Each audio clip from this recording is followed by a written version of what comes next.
ये बुद्ध का देश नहीं है बंधुओं, ये युद्ध का देश है। यहां पर सदा युद्ध हुए हैं। युद्ध करने के लिए हमने 1/4 को आरक्षित कर रखा था। जो हमारा वैदिक आरक्षण है उसमें क्षत्रिय जाति पैदा ही इसीलिए होती थी। अगर कहीं बूढ़ा कोई क्षत्रिय मिल जाता था तो लोग इसकी इज्जत नहीं करते। समाज में बूढ़ों की इज्जत है। मनुस्मृति भी कहती है कि कहीं 90 साल से ऊपर का व्यक्ति मिल जाए तो उसका बड़ा सम्मान करो। वृद्ध जनों की सब जगह इज्जत है, लेकिन क्षत्रियों में वृद्धों की इज्जत नहीं होती है। क्षत्रियों में वृद्धों की इज्जत इसलिए नहीं होती है कि ये बूढ़ा हो गया अभी तक जिंदा है, इसका मतलब इसने कोई लड़ाई नहीं लड़ी है। क्षत्रिय तो जवानी में ही धर्म के काम, देश के काम, संस्कृति के काम आ जाया करते थे। 25% हमारे केवल इसीलिए पैदा होते थे कि लड़ाई लड़ेंगे, और लड़ते ही रहते थे। आज उस देश में क्षत्रियों को छात्र धर्म से विरत कर दिया गया। ब्राह्मण भी लड़ाके होते थे।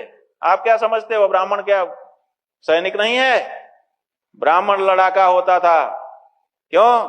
क्योंकि 2 तरह का आक्रमण होता है। एक आक्रमण बौद्धिक होता है और एक आक्रमण शारीरिक भौतिक होता है। तो जब शारीरिक आक्रमण होता है उसमें क्षत्रिय लड़ते थे, शरीर क्षति होती थी। लेकिन बौद्धिक आक्रमण, आपकी बुद्धि को पलटने के लिए बौद्धिक आक्रमण होता है। आपका माइंड वॉश कर दिया जाता है, तरह तरह के तर्क वितर्क ला करके आपके बीच में स्थापित कर दिए जाते हैं, आपकी बुद्धि भ्रष्ट हो जाती है। जब कोई विधर्मी, जब कोई हमारा शत्रु आकर के हमको, हमारे दिमाग को बदलने लगे, हमारे सॉफ्टवेयर को बदलने लग जाए, तो उस समय उसको निर्मूल करने का काम ब्राह्मण करते थे। इसलिए ब्राह्मण भी सैनिक थे हमारे यहाँ।